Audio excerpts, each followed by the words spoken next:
Welcome back to Cypress Academy PSoC 6 101. In this video, I will show you how to set up the PSoC PWMs, which we call TC PWMs, to control the servos in the robotic arm for our BLE Controlled Robotic Arm project. TC PWM stands for Timer, Counter, PWM, because these blocks can be used for any of those functions. In this video, we'll just use them as PWMs. All right, let's get started. First, if you've never used a PWM, let me tell you a little bit about them. They're actually really simple little devices. PWMs have an input clock and one digital output signal.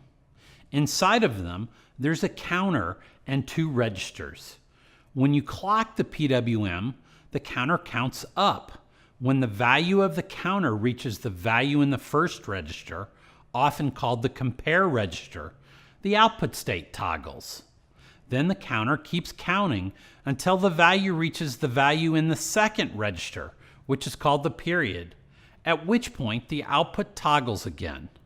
Now, there's a billion little variants. Sometimes the counters count up, sometimes they count down, sometimes there's multiple outputs, sometimes they're starting high, sometimes they start low, sometimes there's dead bands. Our TC PWM has all of the ones you might ever possibly want. But that is the basic idea of a PWM. Inside of the PSoC 6, there are two banks of PWMs. The first bank has 24 PWMs that have 16-bit counters. The second bank has 8 PWMs with 32-bit counters. By having a 32-bit counter, you can get a much higher resolution output waveform, but generally 16 bits works well, which is why that's what we have mostly. You can read more about the TC PWM in Chapter 27 of the PSoC 6 Technical Reference Manual. Alrighty, let's make a new project to understand how the TC PWM component works. Make a new project. Let's call it Basic TC PWM. This project will vary the brightness of an LED with a very simple delay scheme. If you blink an LED fast, and I mean really fast, like more than about 30 Hertz or so, your eye's not going to see the blinking at all.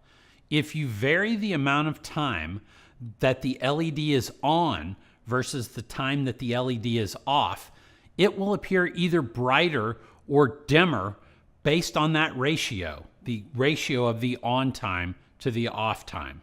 If it's on all of the time, that will appear to your eye to be the brightest it will ever be. If it's on only 10% of the time, then it will appear very dim. This on-off ratio is called the duty cycle. PWMs are perfect for controlling duty cycle.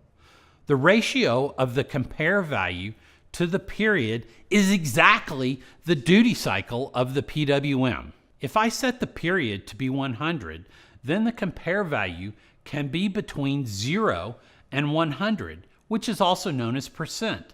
And this is exactly what I'm going to do in the next several PWM examples. Start by adding the TC PWM component by dragging and dropping it into the schematic. Let's rename it PWM and set the period to 100 and the compare value to 0. I will now drag in a pin component. Again, we'll rename that component to red. Now for the clock, drag and drop that component and we'll keep it at its default configuration. Make sure you wire the clock to the PWM and the output pin to the PWM, as I did when I dragged the components into the design. Now, assign the pin component to the physical pin on the PSoC 6 device. In this case, a red LED is connected to P03. It's time to generate the application. Now, let's go to the CM4 main application file. I will add a local variable to the main function called compare value and set the default to be 50. Start the PWM using the simple start API command. In the infinite for loop, I will change the compare value of the PWM using the CY TC-PWM PWM set compare API call and the PWM_HW macro. Each PWM hardware block has multiple PWM counters, so the set compare function needs to know which one I want to change. In this case, I'll use the macro PWM_CNT_num.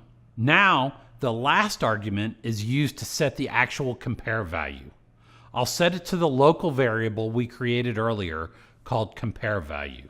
I want to increment the local variable compare value by 1 and mod it by 100 so that it counts up to 100, the maximum period we set before, and then circles back around and resets to 0. Finally, we need a delay so we can actually see the change.